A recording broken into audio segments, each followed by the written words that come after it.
Hi there all, my name's Matt, otherwise known as Platmorpher here on YouTube, and today we're going to be looking at the disappearance of Minecraft Story Mode. We're going to look at what it was, how well received it was, and what led to the downfall and eventually the disappearance of Minecraft Story Mode. So it's likely if you clicked on this video, you would sit in either one of two camps. You know what Minecraft Story Mode is, and you're interested to hear why you can't find it anymore, or you have no idea what Minecraft Story Mode is, and you're interested about what it is at all. The aim of this video is to help both camps throughout.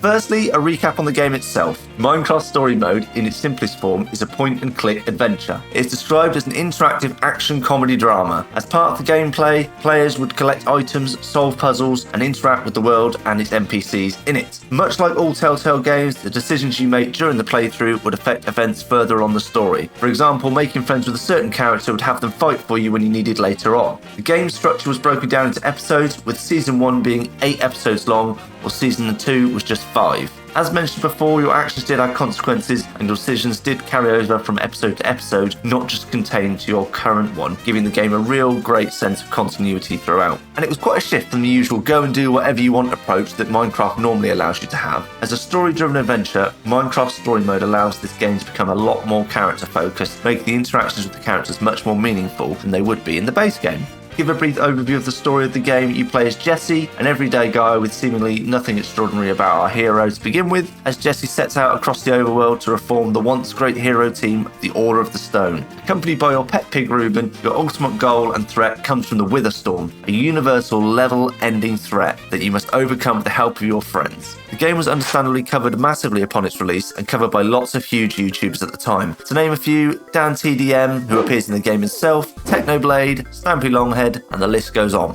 And while the game was watched and played by thousands of fans, the game did receive mixed reviews, averaged around 3.5 to 4 out of 5, and actually to its credit, as the episodes and seasons progressed, the ratings only increased, which isn't very common. I think what also was a massive achievement for this game was making it, at the time, hugely accessible to audiences across a vast number of devices and consoles. Due to the simple nature of the game and its mechanics, it can be played on Android, iOS, Fire OS, Apple TV, Netflix, Windows, Xbox, Switch, Wii U, and PlayStation.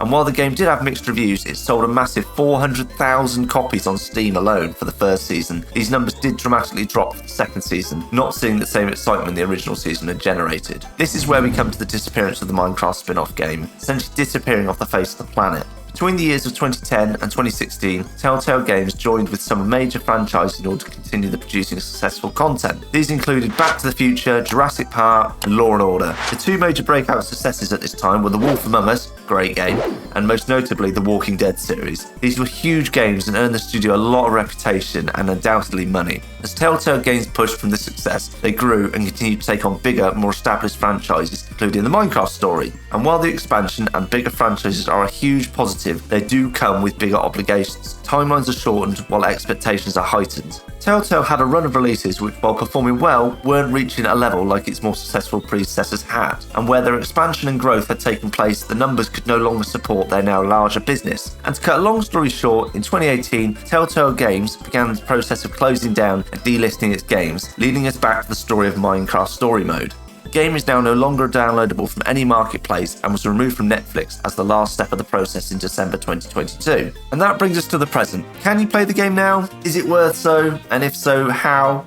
The only official way to play the game is to have a physical copy or have it pre-downloaded before it was delisted. They're not too expensive as it stands. If it was something you really wanted to try, it's certainly still doable. Is it worth doing? I think so for a variety of reasons. If you enjoy Minecraft, it's still a cool story in its own world. If you wanted to introduce your friends or children to the concept of Minecraft, it might be a nice interactive way to do so. As mentioned before, there are plenty of playthroughs on YouTube to check out, and even my own now. See the link above? Hope you've enjoyed this video. It's been a little bit different than my usual tutorial or playthroughs, but it's fun to research, put together for you all. As usual, if you've enjoyed it, hit the like, share it if you think other people enjoy it, and subscribe. It's much appreciated. We're nearly at that 100 subscriber mark. Have a great day, and I'll catch you on the next one.